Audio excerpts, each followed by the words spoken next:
Hey everyone, welcome back to News Done Simply. Since I've been off air for a while, I wanted to catch you up on the biggest stories. So let's get straight into it. Brexit. The term is being used a lot nowadays. But what is it and why is it important? Well, first, Brexit is just a short name for Britain exiting the European Union. Over 2 years ago, a referendum was held in the United Kingdom to see whether they should remain or leave the EU. Brexit supporters felt that the weekly quote unquote membership fee could be used for healthcare purposes, and that leaving the EU would help secure its borders. Meanwhile, opponents of Brexit believed that the EU strengthened their economy and formed important alliances. So, this past week, a draft resolution of how Britain will withdraw from the European Union was agreed upon. In a major summit in the capital of Belgium, Brussels, both the EU and Britain approved the draft.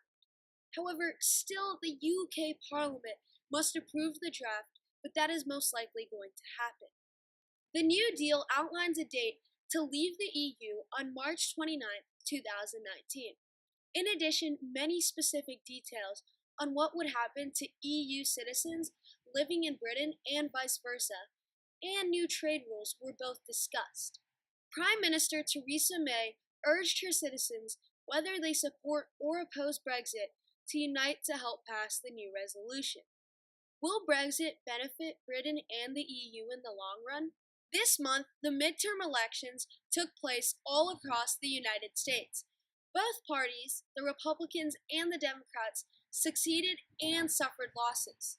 The focus of this election was mainly on Congress, to see whether the Republicans would maintain control of the Senate and the House, or if the Democrats could claim a majority. The Senate remains under Republican control, with a slightly better majority. However, the House of Representatives flipped to the Democrats. Overall, this election can have grand impacts in the upcoming 2 years. During 2020, after the national census, county district lines are redrawn. Those new counties could impact local races all the way up to 2030. So what else happened? A lot. Many first candidates won their races. Just to name a few, the first Muslim woman elected to Congress and the first openly gay governor were both elected. And record voter turnout happened during these elections, showing positive signs for our country by exercising their 15th Amendment rights. Although our country is clearly split politically, the country is all sharing their opinion. In the future, will this turnout continue? And if so, how will this impact the 2020 presidential election? However, amidst these elections, widespread accusations of voter fraud occurred in several states.